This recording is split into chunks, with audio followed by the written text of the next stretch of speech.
छुपा हुआ है। अब जो हमारे पास मॉलिक्यूलर फॉर्मूला होता है ना, वो बेसिकली क्या होता है, मैं इधर ही आपको डिफरेंस पहले बता देती हूँ। मॉलिक्यूलर फॉर्मूला बेसिकली हमें नंबर ऑफ एटम्स के बारे में बताता है जो एक कंपाउंड या मॉलिक्यूल में एक्चुअली प्रेजेंट है, यानी कि एक्चुअली उनका जो फॉर्मूला है वो यही बना था।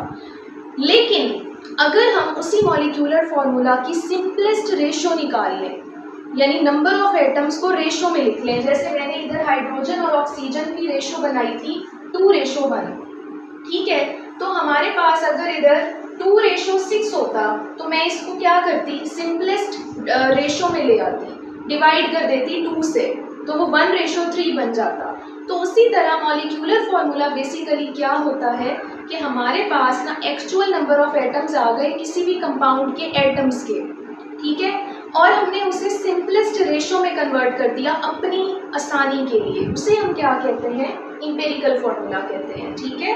तो एम्पिरिकल फॉर्मूला की डेफिनेशन क्या बनेगी, सिंपलेस्ट रेशो ऑफ एटम्स, ठीक है। और अगर इसकी हम डेफिनेशन देखें तो हमारे पास C2O4 की एग्जाम्पल आती है, C2O4। अब C2O4 हमारे पास, इसको अगर हम रेशो में लें तो इसकी रेशो है 2:4, कार्बन 2 है, ऑक्सीजन 4 है। जब हम इसको 2 से डिवाइड करेंगे तो हमारे पास ये आ जाएगा 1:2 आ जाएगा। तो हमारे पास ये फॉर्मूला किस में कन्वर्ट हो जाएगा, CO2 में। तो हमारे पास जो CO2 है वो भी बेसिकली उसका फॉर्मूला, मॉलिक्यूलर फॉर्मूला हमारे पास क्या था,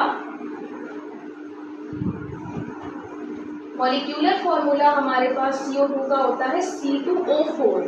लेकिन जब हम उसे एम्पिरिकल में कन्वर्ट करते हैं तो हमारे पास वो आ जाता है CO2। अब आपको इस बात का रीज़न पता चला होगा कि क्यों हम कार्बन डाइऑक्साइड को CO2 लिखते हैं, ठीक है, क्योंकि उसका जो